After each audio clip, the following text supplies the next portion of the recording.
Welcome, everybody, to History Analyzed. I'm your host, Mark Palmer. This is a podcast which examines historical events and issues. The event we're analyzing today is the Civil Rights Movement in the United States. What do we mean by civil rights? It means the right of citizens to political and social equality. In other words, for all citizens to be treated equally. It's amazing that this was ever an issue. Before we dive in, let me give you a few disclaimers. This episode is dealing with the civil rights movement of Black Americans. There has certainly been discrimination and inequality of most, if not all, minorities in this country. And that includes ethnic minorities who came to the U.S., as well as the Native Americans who were the indigenous peoples. There has also been plenty of discrimination and inequality for a majority of the country, meaning women. But I'm not covering those issues today. It's hard enough to present a survey of the civil rights movement for Black Americans in one episode. I certainly will not be able to address every major event, let alone every hero, villain, or martyr of the civil rights movement. My second disclaimer is more of an apology for some of the language when I am quoting case law or statutes. In my third disclaimer, I'm a white guy. Although I've been studying history for most of my life and have a Bachelor of Arts in History from the University of Notre Dame, as a white man, I can never truly feel what it was and is like to suffer such discrimination. I think I am empathetic and can imagine how it feels, but I'll never know what it's truly like to experience such bigotry. I've lived most of my life in California, but I grew up in Connecticut. I really did not know much about the civil rights movement until most of it was over. I can tell you the exact day I learned about it. It was April 5, 1968. I was 9 years old. My best friend at the time was a kid named James Skeets. James happened to be Black. The reason I'm sure about the date is because when I saw my buddy James that day, he was really sad. I asked him what was wrong, and he told me that Martin Luther King had been killed the night before. I naively asked, who was Martin Luther King? James explained that he was the most famous civil rights leader. This is when I doubled down on my ignorance and asked him what were civil rights. James Skeets was my best friend from when we met in first grade until his family moved away just before high school. This incident is one of the many reasons why I love this kid so much. It's amazing that he did not yell at me for being so oblivious. In my defense, we had Black neighbors on both sides of our house, and my best friend was Black, and it never occurred to me that there were serious racial issues in this country. Maybe by 9 years old, I should have known better, but I didn't. Instead of being mad at me, James explained to me about civil rights and Martin Luther King. I was amazed that this was going on in the United States. Although I lost touch with him after his family moved out of town when we were starting high school, I was crushed when I found out that James had died in 2013. In most history books, the era of the civil rights movement is usually defined as from 1954 through 1968. I think we need to start much earlier to put this all into context. This all starts with the insanity of slavery. And this wasn't just an American sin. Throughout history, many, and perhaps most, civilizations thought that it was acceptable for one person to literally own another as property. When the British founded their American colonies, slavery was permitted. By the time of the American Revolution in the 1770s, slavery was legal in all 13 colonies. After the Revolution, slavery was gradually eliminated in the northern states. But slavery really took off in the southern states because it was economically efficient to own other people when you were growing cash crops that were labor intensive like tobacco or cotton.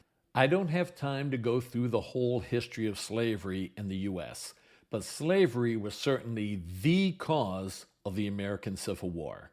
The first episode I recorded in History Analyzed was titled Slavery caused the Civil War, period.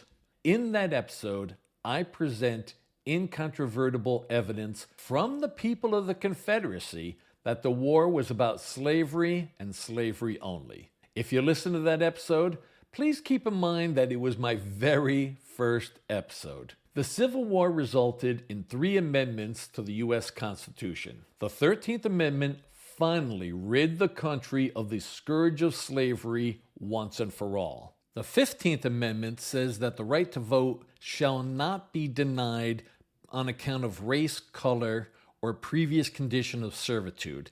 Essentially, though, it only applied to men because women did not get the right to vote in federal elections until 1920 with the ratification of the 19th Amendment. The 14th Amendment was ratified on July 9, 1868. It contained a lot of provisions, but 2 sections really relate to today's subject matter. Number 1, the section which contains the Due Process Clause and Equal Protection Clause, which reads, "No state shall make or enforce any law which shall abridge the privileges or immunities of citizens of the United States, nor shall any state deprive any person of life, liberty, or property without due process of law, nor deny to any person within its jurisdiction the equal protection of the laws." Number 2, the other part of the 14th Amendment relating to today's episode is the very first sentence, which reads, "All persons born or naturalized in the United States and subject to the jurisdiction thereof are citizens of the United States and of the state wherein they reside." This was to protect Black Americans who were born here but were denied citizenship. In particular, this clause was to overturn probably the worst U.S. Supreme Court case in history, the 1857 Dred Scott versus Sandford decision. In that case, the Supreme Court held that no individuals of African descent, including slaves or free persons, could ever become U.S. citizens. It is the 14th Amendment that provides citizenship to anybody born in the United States.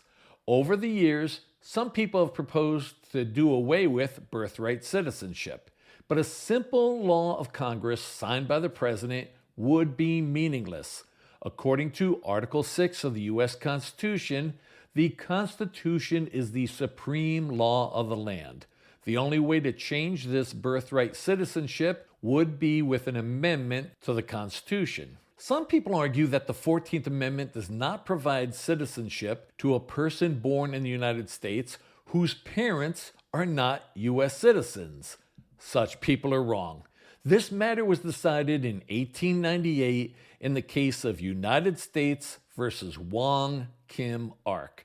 If you wish to read it, the citation is 169 U.S. 649. In that case, Wong Kim Ark was born in San Francisco. Both of his parents were Chinese citizens residing in the U.S. At that time, the Chinese Exclusion Act of 1882 was in effect. That was a federal law trying to prevent the immigration of Chinese laborers and denied citizenship to Chinese immigrants. In short, Wong's parents were ineligible to become American citizens. However, the Supreme Court ruled that Wong Kim Ark was a citizen because he was born in the U.S. In that case, the Supreme Court explained, all persons born in the United States is only qualified by the phrase and subject to the jurisdiction thereof with regard to 3 groups of people. The first were some Native Americans who at that time were exempt from federal jurisdiction. The second were children born of alien enemies in hostile occupation of the United States, meaning children of foreign soldiers who have invaded the U.S. The third group are children of diplomatic representatives of a foreign state. That's because foreign diplomats generally enjoy immunity from U.S. jurisdiction under international law. Here is the quote from the U.S. versus Wong Kim Ark Supreme Court decision. The real object of the 14th Amendment of the Constitution and qualifying the words all persons born in the United States by the addition and subject to the jurisdiction thereof would appear to have been to exclude by the fewest and fittest words, besides children of members of the Indian tribes standing in a peculiar relation to the national government, unknown to the common law, the two classes of cases, children born of alien enemies in hostile occupation and children of diplomatic representatives of a foreign state, both of which, as has already been shown, by the law of England and by our own law from the time of the first settlement of the English colonies in America, had been recognized exceptions to the fundamental rule of citizenship by birth within the country. Of course, the passage of those three constitutional amendments did not result in Black Americans having the same rights and freedoms enjoyed by whites in this country. I've always thought that the biggest problem was not providing these 4 million people who had just been freed with an opportunity to support themselves. Other than Ulysses S. Grant, the general that did the most to win the Civil War was William Tecumseh Sherman. On January 16, 1865, a few months before the end of the war, General Sherman issued Special Field Order No. 15. Pursuant to that order, the Union Army confiscated as federal property a strip of land along the Atlantic coast from Charleston, South Carolina to Jacksonville, Florida. This was approximately 245 miles or 395 kilometers long and went inland approximately 30 miles or 48 kilometers. Sherman ordered that the approximately 400,000 acres in this area be given to newly emancipated people in 40-acre sections. How big is an acre? I just looked it up. An acre equals 43,560 square feet or 4,046.86 square meters. Sherman's program only covered approximately 40,000 Black Americans, but this could have served as a model so that the approximately 4 million people who were suddenly freed from slavery could now support themselves. There were many tragedies that arose from John Wilkes Booth murdering Abraham Lincoln in April 1865. This issue is another one. The new president, Andrew Johnson, eventually overturned General Sherman's order and returned most of that land back to the planters who had owned the land and had enslaved thousands. I've always thought that this was a major missed opportunity. The federal government did not have to necessarily follow General Sherman's plan, but they had to do something for these newly freed people so that they could support themselves. Since practically none of these people were given any land, they fell into a cycle of poverty called sharecropping. Here's the way sharecropping worked. A landowner provided land, equipment, and seeds to a tenant farmer called a sharecropper. Instead of paying rent in cash, the sharecropper paid the landowner with a portion of the crops grown. Sounds fair, right? The problem was that the landowner set all of the prices for the equipment, seeds, and everything else that the sharecropper used, and even the value of the crops that were grown.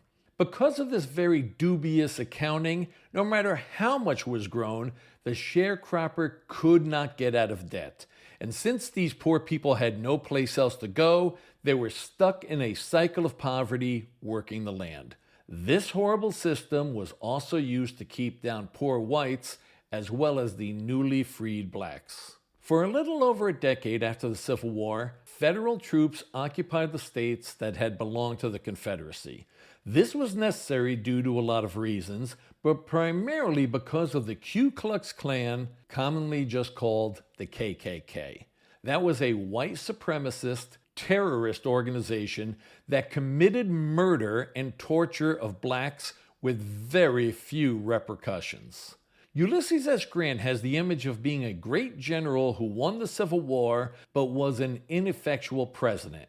There was certainly a lot of corruption in his administration, but none involved Grant himself. Grant tried his best to clamp down on the KKK using federal troops, but the violence continued. These federal protections ended because of the crazy results of the presidential election of 1876. Here's an extremely short version of what happened. It first appeared that Democrat Samuel Tilden defeated Republican Rutherford B. Hayes. However, the results of the presidential election in Florida, South Carolina, and Louisiana appeared to be fraudulent. A commission was created to try to determine the actual results. It is generally believed that a deal was made that all three of the disputed southern states would be awarded to Hayes, and he would win the Electoral College by 1 vote. In exchange for Hayes becoming president, the Democrats got something that they really wanted: the end of Reconstruction. Federal troops would be removed from the southern states. Millions of people who had been enslaved were now at the mercy of the local and state governments in what had been the Confederacy. This was the rise of Jim Crow. That term originated from a character in minstrel shows in the 1830s. In case you're not familiar with that term, a minstrel show was a stage performance with songs, dances, and jokes with white people wearing black face makeup. The entertainment was based upon horrible racial stereotypes and was extremely offensive. There were two main areas of Jim Crow laws. The first was suppressing the voting rights of blacks. The second was segregation. Because of the 15th Amendment to the Constitution, the states could not pass laws that simply said black people could not vote. So they had to get creative. Here's how. Number 1, there were literacy tests. You had to be able to read and interpret a particular document to be eligible to vote. Since the formerly enslaved people had been denied any education, a very large percentage of them could not read. The same held true for a lot of their children. There were not a lot of educational opportunities available to these poor blacks. And because of the subsistence living conditions of these sharecroppers, most children had to work on the farm all day, so they could not go to school even if one was available. And even for the blacks that could read, there was a white person who determined whether or not the potential black voter accurately summarized the text of the document. As you could probably guess, the white person making that determination would always rule that the black person did not accurately encapsulate the subject of the literacy test. Number 2, poll taxes. A man had to pay a tax as a prerequisite to register for the right to vote. And I'm only referencing men here because the 19th Amendment granting women the right to vote was not ratified until 1920. Most blacks could not afford to pay such a tax. And in case you're wondering, what about the poor and uneducated white people in these states? Were they prevented from voting because they could not read or could not afford to pay the poll tax? Of course not. You may have heard of that term of a grandfather clause. This is where that term comes from. There were laws that said that if a person's ancestors, such as a grandfather, were eligible to vote before a certain date, usually 1870, then he could vote even if he could not pass the literacy test or afford the poll tax. And why did they pick 1870? It's because the 15th Amendment, granting black men the right to vote, was ratified on February 3, 1870. Since the ancestors of these white people had been eligible to vote, then these poor and illiterate whites, after the Civil War, were also qualified to vote. Along with the suppression of voting rights, segregation laws were the other primary area of legal discrimination. Blacks and whites were kept apart by separate facilities, seating areas, and amenities. My parents were married in 1952 and drove from Connecticut down to Florida for their honeymoon. Shortly after they got to Florida, they were in a public place and my mother went to get a drink from a water fountain. While she was drinking, a white woman tapped her on the shoulder and told her she was drinking out of the wrong water fountain. My mom had no idea what she was talking about. The local lady pointed at a sign above the water fountain that said, "Colored." She explained to my mother that there was a separate water fountain for white people and another one for black people. My parents were shocked by this. These segregated facilities and amenities were tested in a case that went all the way to the U.S. Supreme Court called Plessy versus Ferguson. The case was decided in 1896. If you want to read the opinion, the citation is 163 U.S. 537. That was certainly one of the worst decisions in the history of the Supreme Court. In its written opinion, the Supreme Court explained the law which was the subject of the case. The Statute of Louisiana, Acts of 1890, requiring railway companies carrying passengers in their coaches in that state to provide equal but separate accommodations for the white and colored races. Here's a short summary of the facts of the case taken from the Supreme Court opinion. It states that Homer Plessy was a citizen of the United States and a resident of the state of Louisiana of mixed descent in the proportion of 7/8 Caucasian and 1/8 African blood, that the mixture of colored blood was not discernible in him, and that he was entitled to every recognition, right, privilege, and immunity secured to the citizens of the United States of the white race by its Constitution and laws, that on June 7, 1892, he engaged and paid for a first-class passage on the East Louisiana Railway from New Orleans to Covington in the same state, and therefore entered a passenger train and took possession of a vacant seat in a coach where passengers of the white race were accommodated. Sorry about the language, but those are quotes from the U.S. Supreme Court. Apparently, Mr. Plessy appeared to be white, so he announced to the people on the train that he was 1/8 black. He then refused to move to an area of the train set aside for black people, and he was arrested. Plessy's lawyers argued that the Louisiana law was unconstitutional under the 13th and 14th Amendments to the Constitution. The court dismissed without much consideration the argument about the 13th Amendment, stating about the Louisiana law that it does not conflict with the 13th Amendment, which abolished slavery and involuntary servitude, except as a punishment for crime, is too clear for argument. The Supreme Court spent more time dealing with the argument that the Louisiana law violated the 14th Amendment to the Constitution, specifically the Equal Rights Clause. Here's the language of the Supreme Court explaining why this law was not unconstitutional pursuant to the 14th Amendment.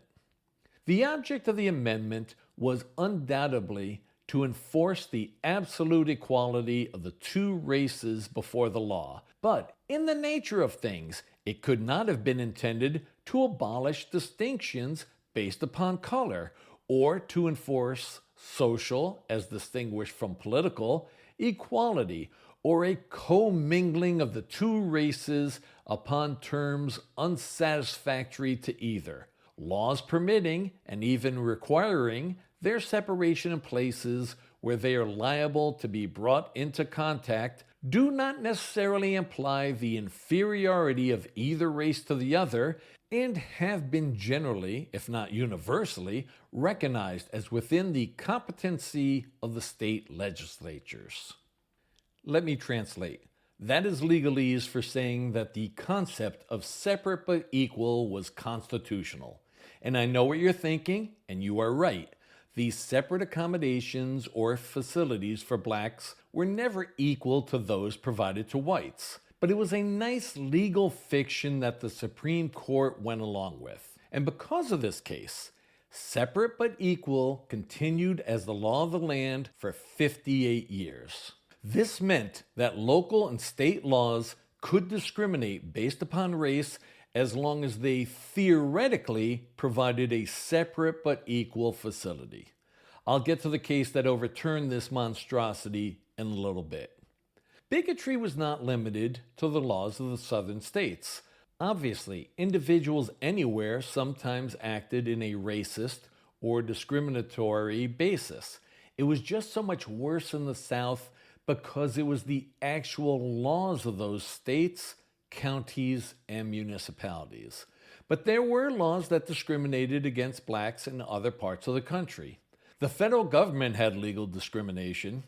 Woodrow Wilson was president from 1913 until 1921. Wilson ordered a lot of the federal government to be segregated, starting with the Postal Service and the Treasury Department. Of course, the most disgraceful segregation by the federal government occurred in the armed forces. It was okay for black Americans to risk their lives for their country as long as they were in segregated units. In both of the world wars, America's European allies were surprised to find out that the American military was segregated. This continued until 1948. On July 26, 1948, President Harry Truman signed Executive Order 9981, ending segregation in the U.S. Armed Services. Here's a key quote from that executive order. "It is hereby declared to be the policy of the President that there shall be equality of treatment and opportunity for all persons in the armed services without regard to race, color, religion, or national origin. This policy shall be put into effect as rapidly as possible, having due regard to the time required to effectuate any necessary changes without impairing efficiency or morale." The federal government was also involved in bigotry with a policy known as redlining. During the Great Depression, the federal government created the Home Owners Loan Corporation, or HOLC.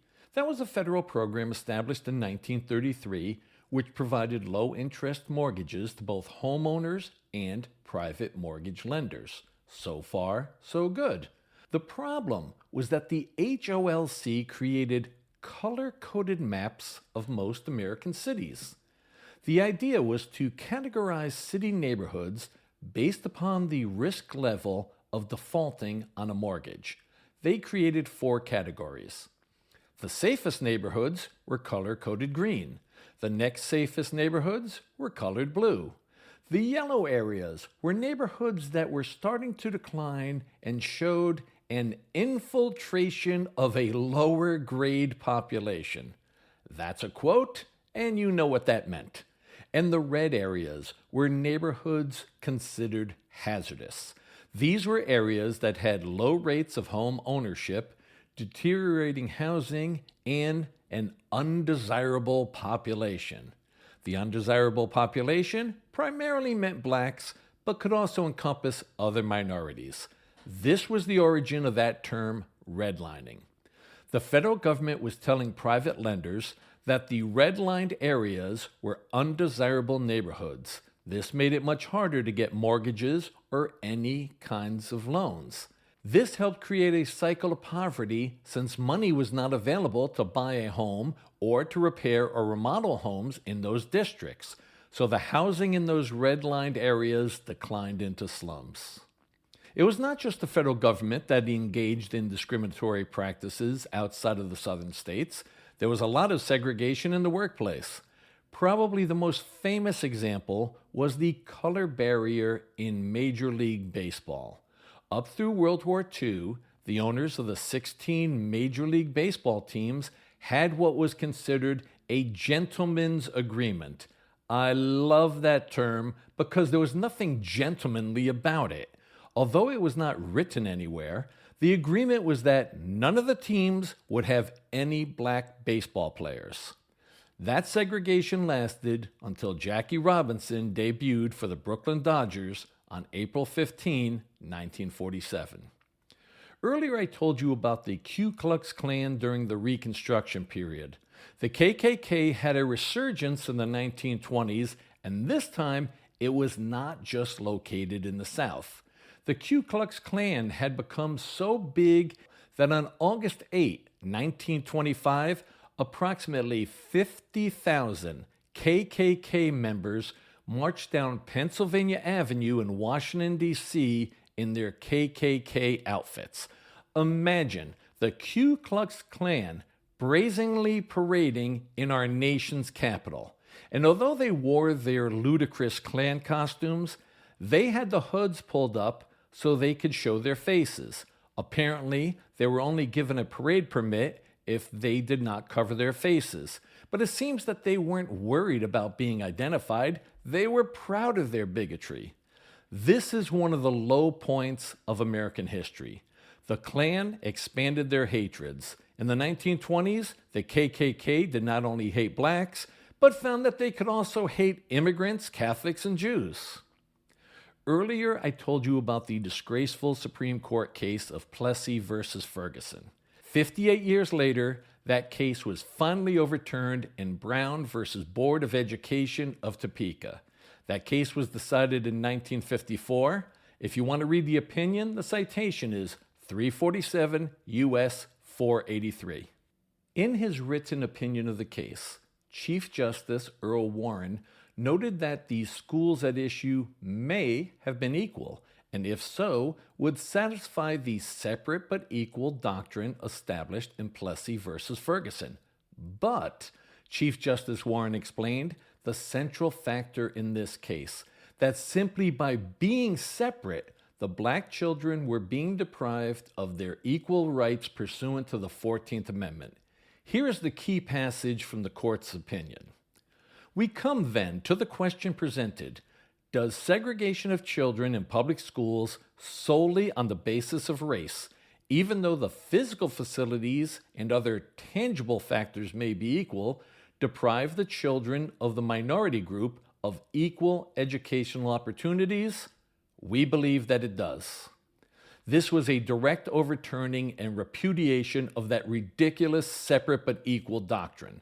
This was the end of arguing about whether the separate accommodations or facilities were equal. It didn't matter. It was no longer constitutional to separate people based upon their race. The very act of separating races deprives people of their equal rights. Here's how the Supreme Court explained it. Segregation of white and colored children in public schools has a detrimental effect upon the colored children. The impact is greater when it has the sanction of the law, for the policy of separating the races is usually interpreted as denoting the inferiority of the Negro group. A sense of inferiority affects the motivation of a child to learn. Segregation, with the sanction of law, therefore, has a tendency to retard the educational and mental development of Negro children and to deprive them of some of the benefits they would receive in a racially integrated school system. Chief Justice Warren wanted to make sure that this was a unanimous decision, and it was.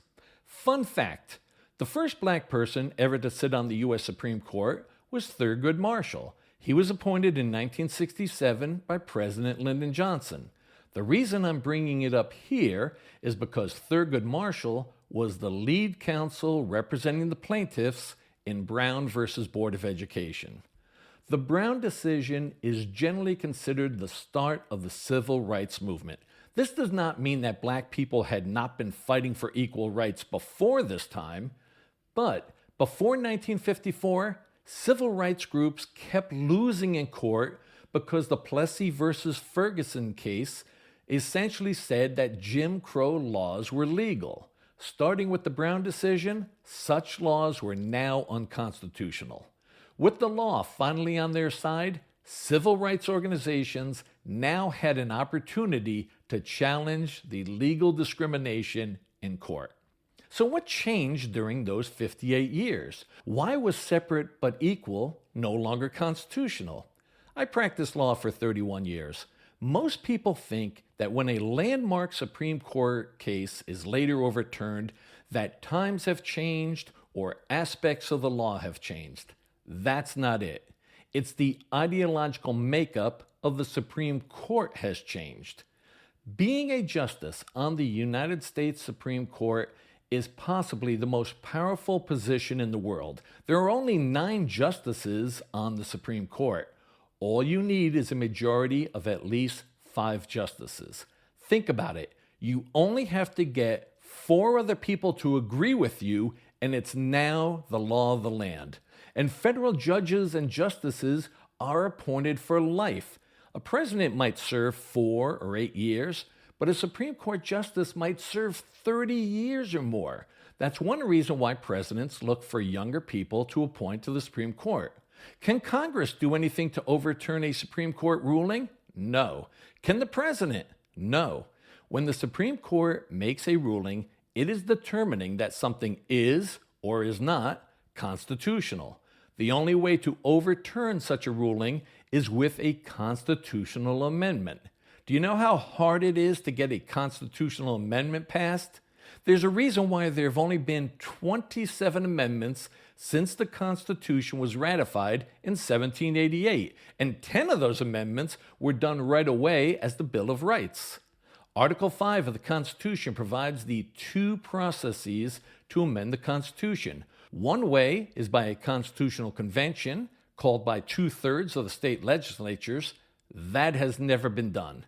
All 27 of the amendments to the Constitution have been passed by the other procedure listed in Article 5. An amendment may be proposed by Congress by a 2/3 majority vote in both the House of Representatives and the Senate. Once Congress approves the proposed amendment, it is submitted to the states for ratification. 3/4 of the states must ratify the proposed amendment for it to become part of the U.S. Constitution. The horrible decision in Plessy versus Ferguson was overturned in Brown versus Board of Education because the ideological composition of the Supreme Court had changed. Earl Warren had just become the Chief Justice in October 1953. He replaced Fred Vinson, who had died suddenly a month earlier on September 8, 1953. Considering the fact that this was a unanimous decision, it is likely that the Brown case would have overturned Plessy even without Earl Warren as Chief Justice. The individual justices of the Supreme Court in 1954 believed that legalized segregation was inherently unconstitutional under the 14th Amendment.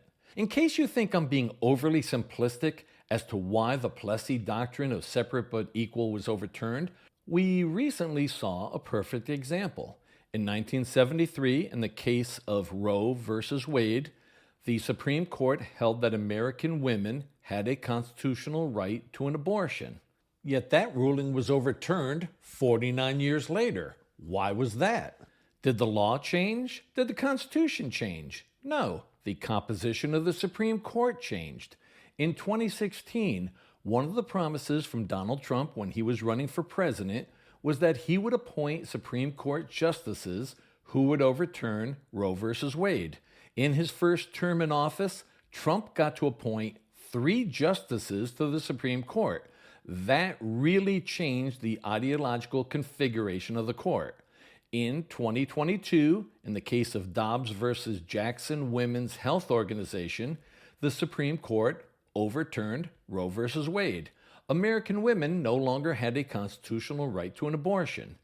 As much as we wish it was completely impartial, the Supreme Court is and always has been political. Getting back to today's topic, with the Brown versus Board of Education case, segregation was no longer constitutional. It's one thing to have the law on your side. It's another thing to be able to enforce it and to be able to protect your rights.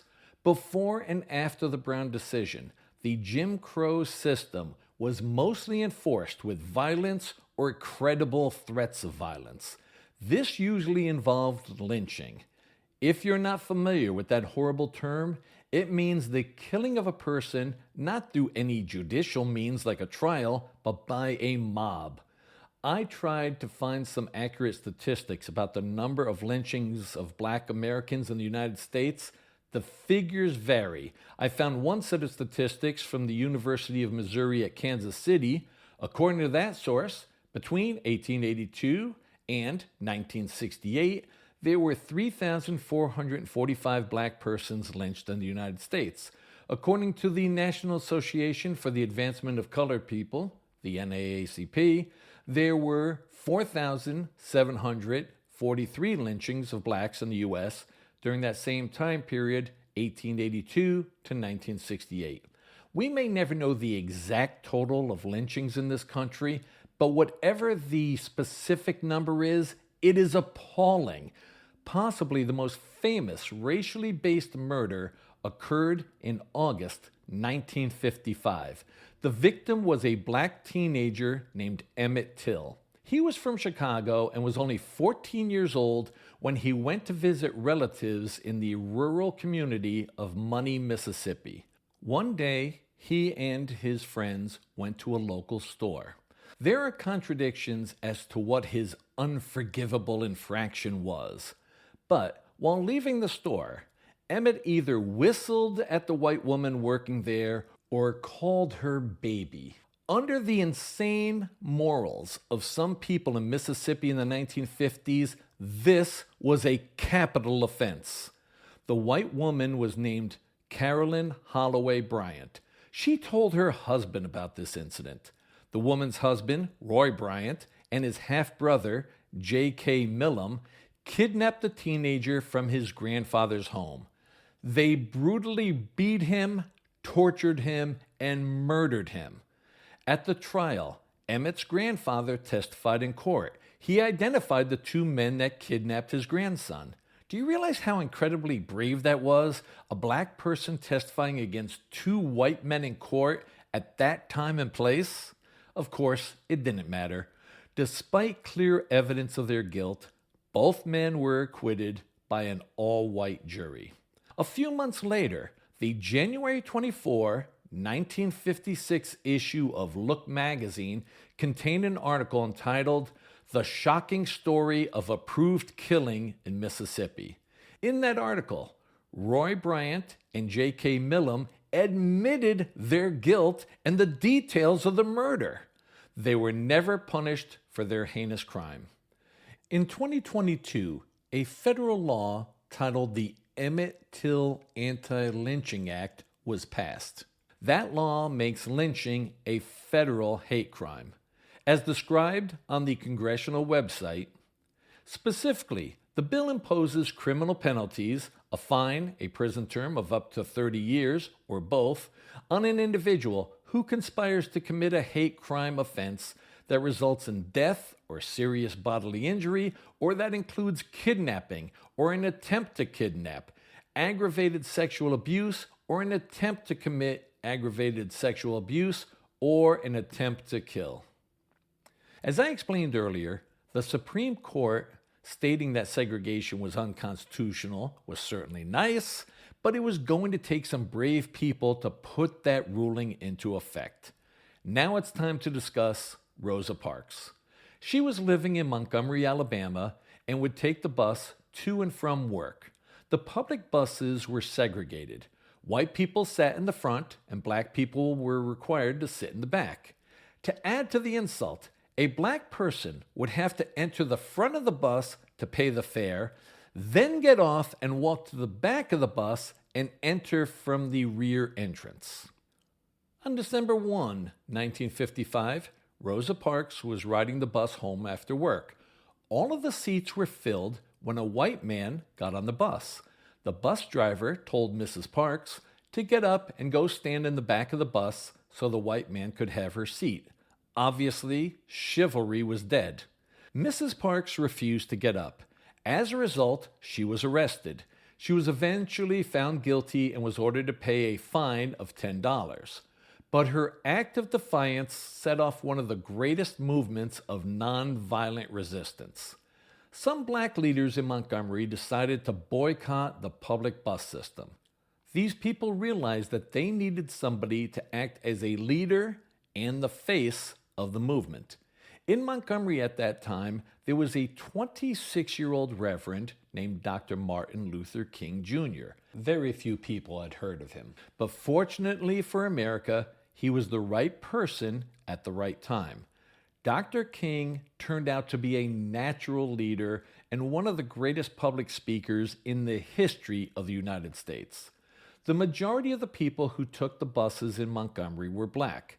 Under Dr. King's leadership, blacks refused to ride the buses until the segregation policy ended.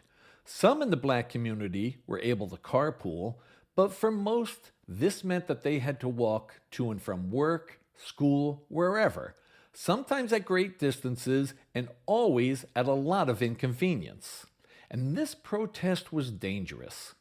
On January 30, 1956, 1 month after the beginning of the bus boycott, Dr. King's home was firebombed. His wife Coretta and baby daughter Yolanda were inside but were not hurt. Dr. King rushed home. He confirmed that his wife and baby were safe. There was a large crowd outside of his house. Here was one of the many occasions where Martin Luther King demonstrated his resolve and commitment to passive resistance. He told the crowd, "If you have weapons, take them home. If you do not have them, please do not seek them. We cannot solve this problem through violence. We must meet violence with nonviolence." Dr. King had studied the philosophy of civil disobedience and nonviolence as practiced by Mahatma Gandhi when Gandhi led the people of India to independence from the British. While the black citizens of Montgomery kept up the economic pressure, a lawsuit was filed in federal court. On November 13, 1956, in the case of Browder versus Gale, citation 352 U.S. 903, the U.S. Supreme Court affirmed the lower court ruling that bus segregation violated the due process and equal protection clauses of the 14th Amendment. In Brown versus Board of Education, the U.S. Supreme Court said that public schools had to be integrated. Again, a court ruling is one thing, enforcement is another. Integration often turned violent. One of the worst examples occurred in 1957 when Central High School in Little Rock, Arkansas was to be integrated. 9 black students, who became known as the Little Rock Nine, were enrolled to start classes at the high school at the beginning of the school year. On the first day of school, the governor of Arkansas, Orville Faubus, called out the Arkansas National Guard. Some people naively thought that the National Guard was there to protect these 9 black students. No, the National Guard was there to prevent these students from entering the high school. There were also angry mobs who physically threatened the students. These teenagers were only allowed to enter the school and attend classes because President Dwight Eisenhower sent federal troops to protect them. What a sad state of affairs when federal troops have to protect American citizens trying to exercise their constitutional rights. Although it must be noted that not all of the white citizens in Little Rock were acting as terrorists. The black students explained that some of their white classmates were welcoming. There were other situations that necessitated federal troops to enforce integration. One of the worst examples occurred in 1962 when James Meredith attempted to become the first black student at the University of Mississippi. As explained on the University of Mississippi website, Mississippi Governor Ross Barnett tried to prevent Meredith's enrollment by assuming the position of registrar and blocking his admission. On September 30, 1962, when a deal was reached between Barnett and U.S. Attorney General Robert Kennedy to allow Meredith to enroll, a riot broke out on campus. A mob of angry whites confronted U.S. Marshals stationed on campus to protect Meredith. The crowd assaulted the marshals with bricks and bullets outside the Lyceum, the university's administration building, until the arrival of federal troops quelled the violence in the early morning hours. 2 bystanders died in the confrontation, 206 marshals and soldiers were wounded, and 200 individuals were arrested. Meredith was finally allowed to register for courses on October 1, 1962. In 1961, a civil rights group called the Congress of Racial Equality, or CORE, organized what came to be known as the Freedom Rides. CORE had been founded in 1942 by an interracial group of students in Chicago. The Freedom Rides consisted of blacks and whites riding interstate buses throughout the South. They would sit together on the buses. Of course, there were beatings of both the black and white Freedom Riders. The worst violence occurred on May 14, 1961, outside of Anniston, Alabama. A white mob attacked a Greyhound bus and threw a firebomb into the bus. Amazingly, the passengers were able to get off and nobody died, but they were beaten by the mob. The bravery of the Freedom Riders achieved their goal of integration of interstate buses. On November 1, 1961, a ruling by the Interstate Commerce Commission took effect. That ruling said that segregation on interstate buses and facilities was illegal. If you've not heard of it, the Interstate Commerce Commission was the first regulatory commission in U.S. history. The ICC regulated transportation from 1887 until it was abolished in 1995. In 1963, the Southern Christian Leadership Conference, led by Martin Luther King, set their sights on integrating public facilities in Birmingham, Alabama. The Commissioner of Public Safety for the city of Birmingham was a sadistic man named Bull Connor. Yes, he went by the nickname Bull. In his position, he had authority over the police department and fire department in Birmingham. Of all of the violence that Bull Connor unleashed on the civil rights demonstrators, the worst came in May 1963 during a campaign that was known as the Children's Crusade. Children ranging in ages from 8 to 18 years old peacefully marched through Birmingham to protest segregation. The children were beaten with clubs by police officers, attacked by police dogs, and blasted by high-pressure fire hoses. The pressure from a professional fire hose is enough to knock people down, causing injuries, including breaking ribs in some of the victims. Bull Connor actually did a lot for the civil rights movement, even though he did not mean to do so. The photos and videos of children being sprayed with fire hoses and knocked down while also being beaten and arrested convinced large segments of Americans throughout the country that the federal government had to act. The policy of nonviolence and civil disobedience was utilized by various groups throughout the civil rights movement. It was employed during the lunch counter sit-ins of the early 1960s. Black American citizens would sit at segregated lunch counters in restaurants and request service. They would then refuse to leave when ordered to do so. Of course, this led to arrests and usually violence. The people who engaged in the civil rights movement understood that they were placing their lives on the line. A perfect example occurred on June 12, 1963. Medgar Evers was the first field secretary in Mississippi for the NAACP, the National Association for the Advancement of Colored People. The NAACP is the oldest civil rights organization in the United States. It was founded in 1909 by both blacks and whites who were appalled at the discrimination and racial violence occurring in the country. Medgar Evers was only 37 years old and was coming home when he was shot outside of his house. His wife and 3 children were inside. Medgar Evers died that night from the gunshot. A white supremacist named Byron Della Beckwith was arrested, despite overwhelming evidence, including his fingerprint on the scope of the rifle used in the murder. Della Beckwith was set free after all white juries in 2 different trials could not reach a verdict. However, 3 decades later, Byron Della Beckwith was finally convicted of murder in 1994. He was sentenced to life in prison and died while still incarcerated on January 21, 2001. In a televised address on June 11, 1963, President John Kennedy announced that he would send a civil rights bill to Congress. To raise awareness and support for this civil rights bill, among other goals, the March on Washington occurred in August 1963. That was a political demonstration held on the National Mall between the Lincoln Memorial and the Washington Monument.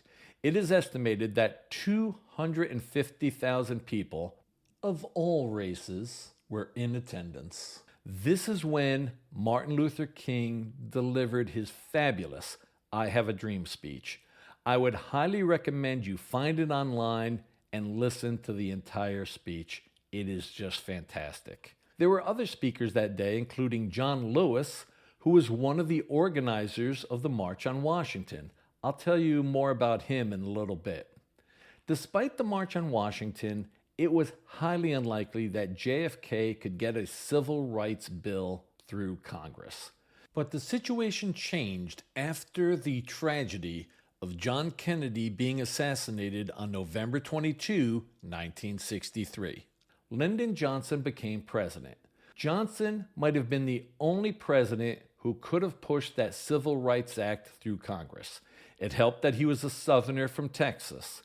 But the main thing was that nobody ever ruled Congress like Johnson had when he was the Senate Majority Leader in the 1950s. Johnson knew how to get things done. He knew how to bargain with people, and he knew how to threaten people. He was probably the most effective Majority Leader the Senate ever had. It took great courage for Lyndon Johnson to push for the Civil Rights Act of 1964. That was an election year, and Johnson certainly wanted to be elected president in his own right. Some of his advisors were telling him to wait until after the election to push for such a controversial bill. Johnson said no. Black Americans had already waited far too long. Nobody understood the political fallout better than LBJ himself. Here's a quick summary of party politics at that time. The Republican Party was founded in 1854 as an anti-slavery party. In those days, the Democrats were essentially a pro-slavery party. After the Civil War and Reconstruction, the South was solidly Democrat for the next century. Johnson told his advisors that if he pushed for the Civil Rights Act, he would lose the South for the Democratic Party for at least a generation. He actually underestimated the effect. Except for a few abnormalities like 1976, when Georgia native Jimmy Carter ran for president, the southern states have been very reliable Republican strongholds from 1964 through today. I commend Lyndon Johnson for setting politics aside and doing the right thing. LBJ signed the Civil Rights Act into effect on July 2, 1964. So what did the Civil Rights Act of 1964 accomplish? This act outlawed segregation in businesses such as theaters, restaurants, and hotels. It also banned discriminatory practices in employment. It ended segregation in public places such as swimming pools and libraries. In 1965, the civil rights movement lost one of its most dynamic leaders, Malcolm X. He was probably America's most visible proponent of black nationalism. As described on the King Institute website from Stanford University, black nationalism advocated economic self-sufficiency, race pride for African Americans, and black separatism. Malcolm X often criticized Martin Luther King and his approach to the civil rights movement. Malcolm X did not advocate for violence, but he did promote self-defense. He thought Dr. King was wrong in promoting passive resistance, which allowed people to be beaten. On February 21, 1965, Malcolm X was scheduled to speak in the Audubon Ballroom in Harlem, New York. He was killed when 3 armed men came in and shot him 21 times. To protest voting restrictions, a march was organized by the Reverend Hosea Williams of the Southern Christian Leadership Conference and John Lewis of the Student Nonviolent Coordinating Committee. Yes, that John Lewis I mentioned earlier who spoke at the March on Washington. The plan was to walk from Selma, Alabama to the state capitol in Montgomery on Sunday, March 7, 1965. This was a peaceful demonstration. The protesters were unarmed. When you look at photos from that day, the demonstrators certainly did not seem threatening. Most of the men were wearing suits and the women were wearing nice dresses. So how did authorities react to this? As the demonstrators crossed the Edmund Pettus Bridge over the Alabama River, they were faced with an armed line of state and county law officers. The police told the demonstrators that they had to turn back and immediately disband. When they refused, all hell broke loose. The unarmed and peaceful men, women, and children were brutally attacked with nightsticks, meaning those clubs the police officers carry, and tear gas. There were somewhere between 500 and 600 civil rights protesters at the Edmund Pettus Bridge. I'm not sure about the exact number, but one account I read said that 58 of the demonstrators had to be treated at a hospital.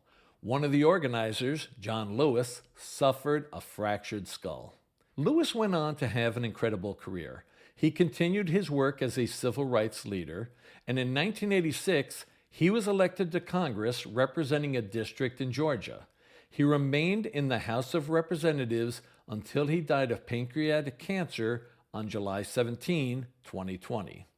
The photos and videos of that brutal attack on peaceful protesters at the Edmund Pettus Bridge, an event which became known as Bloody Sunday, helped gain sympathy for the civil rights movement and for the necessity of a Voting Rights Act. Remember earlier when I told you that southern states use literacy tests and poll taxes to prevent blacks from voting? On August 6, 1965, President Lyndon Johnson signed into law the Voting Rights Act of 1965. This law made it illegal to require eligible voters to pass a literacy test in order to register to vote. What about poll taxes? The 24th Amendment to the U.S. Constitution was ratified on January 23, 1964. Section 1 of that amendment reads as follows: "The right of citizens of the United States to vote in any primary or other election for president or vice president, for electors for president or vice president, or for senator or representative in Congress, shall not be denied or abridged by the United States or any state by reason of failure to pay any poll tax or other tax." The Voting Rights Act of 1965 authorized the U.S. Attorney General to challenge the use of poll taxes in state or local elections. As late as 1967, 16 states had anti-miscegenation laws. Those were laws that made interracial marriage, and sometimes even interracial sex, illegal. The term miscegenation arose from the Civil War, meaning to mix races. The states that still had such laws in 1967 were Alabama, Arkansas, Delaware, Florida, Georgia, Kentucky, Louisiana, Mississippi, Missouri, North Carolina, Oklahoma, South Carolina, Tennessee, Texas, Virginia, and West Virginia. In 1967, in the case of Loving versus Virginia, the Supreme Court unanimously ruled that such laws were unconstitutional. The citation for that case is 388 U.S. 1. The Supreme Court said that such laws violated the equal protection and due process clauses of the 14th Amendment. I think this quote from the Supreme Court opinion, written by Chief Justice Earl Warren, sums it up. Over the years, this court has consistently repudiated distinctions between citizens solely because of their ancestry as being odious to a free people whose institutions are founded upon the doctrine of equality. Discrimination in housing was still a problem, and not just in the South.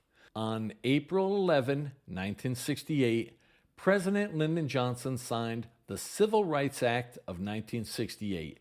It's often called the Fair Housing Act. As described on the Justice Department website, the Fair Housing Act prohibits discrimination by direct providers of housing, such as landlords and real estate companies, as well as other entities, such as municipalities, banks, or other lending institutions and homeowners insurance companies whose discriminatory practices make housing unavailable to persons because of race or color, religion, sex, national origin, familial status, or disability. Historians often refer to 1968 as the end of the Civil Rights Movement. People usually point to the death of Martin Luther King in April of that year. Certainly, the loss of such a dynamic leader damaged the cause, but it was more than just the loss of Dr. King. On March 31, 1968, Lyndon Johnson announced that he would not run for re-election as president. He did so because of his incredible unpopularity due to his handling of the Vietnam War. But Johnson had certainly done more for Black Americans than any president other than Abraham Lincoln. Bobby Kennedy was shot and killed in June of 1968 as he was running for president. If Bobby had been elected, all minorities would have had a friend in the White House. Instead, Richard Nixon was elected president. Another factor that is very overlooked is the fact that Earl Warren announced his retirement as Chief Justice of the U.S. Supreme Court in 1968. The new president, Nixon, eventually appointed 4 justices who drastically changed the ideological makeup of the Supreme Court. Since the 1960s, there have been times when the country has focused on racial injustice. An example was after the murder of George Floyd by a white police officer, while other cops watched, in Minneapolis in 2020, giving rise to the Black Lives Matter movement. But the sweeping changes of the 1950s and 60s are a distant memory. And although we still have problems of discrimination or bigotry, America has come a long way just in my lifetime. That's it for today. Please subscribe to this podcast. Please like this and my other episodes. Please tell your friends, relatives, coworkers. Word of mouth is the best way to increase the audience for History Analyzed. If you're listening on a podcast app which allows ratings, I would greatly appreciate a 5-star rating. Reviews really help. If you are listening on Apple Podcasts, it's easy to do. Scroll down the History Analyzed show page, select a rating, hopefully 5 stars, and then tap Write a Review. Check out my website, historyanalyzed.com, where you will find links to fun items for all of the history geeks out there. Thank you for listening. Catch you next episode.